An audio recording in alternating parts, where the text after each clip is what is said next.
Okay, so that's mine and Mr. Techno Squeak's story. So what is the all important Tommy story? Is it Halo related? Can I guess? Is it Halo No, related?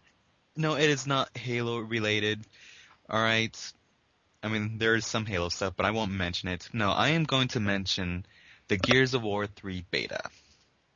Oh, Yeah, I mean, something new. Yeah, I know. no, No, no personally, more, no more Halo for the millionth time. well, yeah.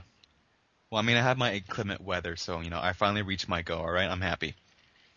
Yeah, why don't you just? Are you a fan of Halo, Mr. Techno Squeak?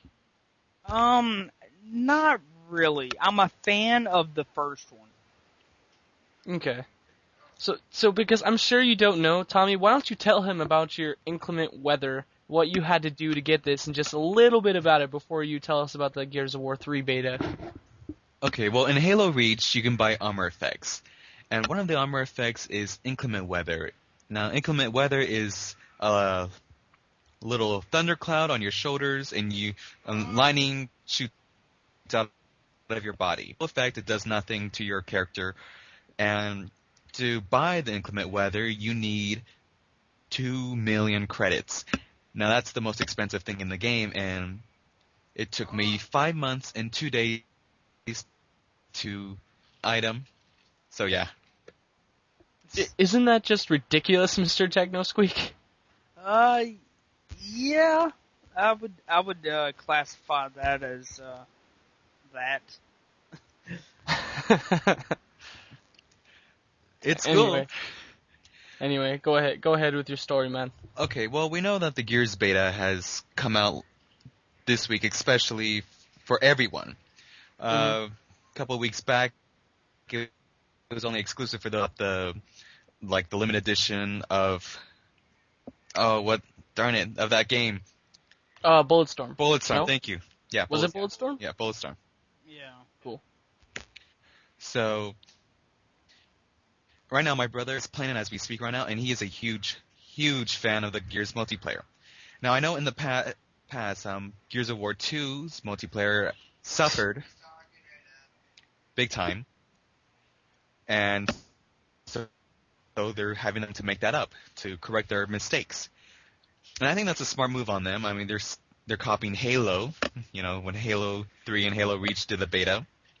You just had to bring that thing back into the Well, what conversation, else? didn't Yes, I have to because they're copying Halo. But I mean, Halo started the shooter games for game consoles. you? Because you're a fanboy. I'm not a. I like it. Sure about the legendary editions, but no. Okay. Anyway, continue. But it's pretty fun, the Gears, from what I've seen and from my brother playing, because I haven't got a chance to play it yet. But you get these pretty. What's cool about this beta, though, is that you get these amazing. You can get flames for all your weapons if you play the beta for certain days. You can unlock a character for the beta, and then if you want to unlock that character permanently, you have to play a certain amount of games. Now, unlockables can also be unlocked when in the game if you haven't played the beta, but costs money, like credits in Halo Reach. So it's pretty much a good thing to play the beta right now, so you can get those cool unlockables, so you don't about it in the later future. And that's pretty much it. So overall, just that the beta, they're doing this to fix the past internet problems, and that it looks pretty fun. That's basically what you're saying, correct? Yeah, it looks fun right now. All right. So I just wanted to thank you both for your stories. We're going to move on to our forum questions. We have one question, and it is for our guest, Mr. Technosqueak, from PeteGameRoomsForum.com, from the user SDC Pro to Mr. Technosqueak. Question is, why does Mr. Technosqueak love the Sega Dreamcast so much? Big smiley face. Okay, I will tell you. It is because of the games. The games are so damn good. You if you said you don't like games, I can tell you to just look at the full list of Dreamcast games, and you will find one that you will like. See, you can I'll just name a few here on my shelf. Sonic Adventure, Power Stone, NHL 2K, Metropolis Street Racer, which is the pretty much the Project Gotham Racing before there was Project Gotham Racing, and Crazy Taxi, Dead or Alive 2, Mortal Kombat Gold, Blue Stinger. Yes, I know Blue Stinger's not that good, but hey, I like it. Jet Grind Radio, Marvel vs. Capcom,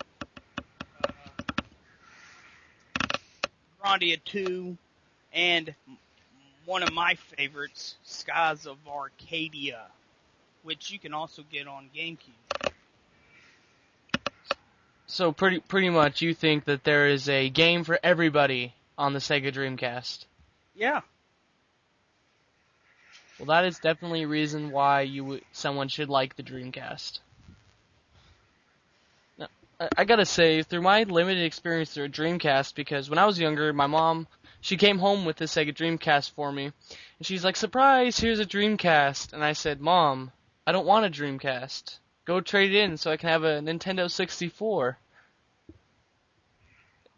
So, through that limited time, because she couldn't take it back the same day, she got me a few games. I remember playing Power Stone. WrestleMania 2000, and way later on at my friend's house, I played Marvel vs. Capcom 2. I can't say I really do like the Power Stone games. I did later on go play them on the PSP Power Stone collection. Do you have that collection, Mr. TechnoSqueak? No, I do not. It's actually it's a really good collection, but, do you have Power Stone 1 and 2? I only have one. I'm not a big fan of 2. No? I didn't really like how, Robman has said it in, their episode of Happy Console Gamer of the, Power Stone series.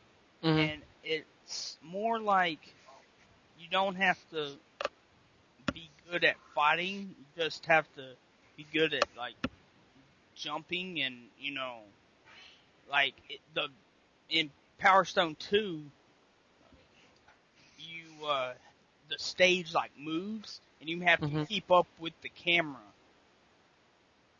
And I just don't like how it's pretty much like a Super Smash Brothers type game, not a one-on-one fighter. So you prefer the one-on-one fighters over, like, the party fighters? Well, I would say Power Stone 2 isn't as good as Super Smash Brothers. I would classify Power Stone 2 more down, like, say 10 is the worst and 1 is the best. I would classify Power Stone 2 around an 8.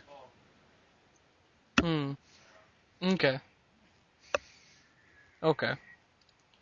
Alright, so Tommy, have you ever played a Sega Dreamcast? I don't think so. As a kid, I only played like the original Nintendo, and then the 64, then the GameCube, Xbox, Game Boy, and then the Xbox 360. So I don't think so. Like, maybe once, but I don't remember.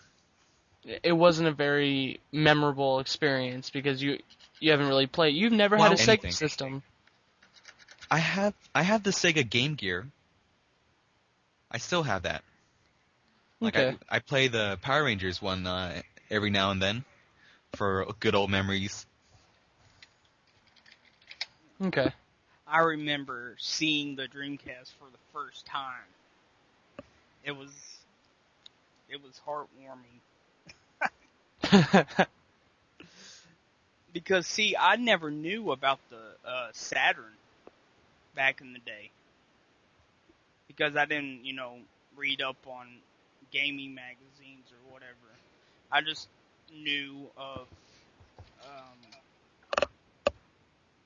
Sega Genesis and Sega CD. I didn't know about 32X either.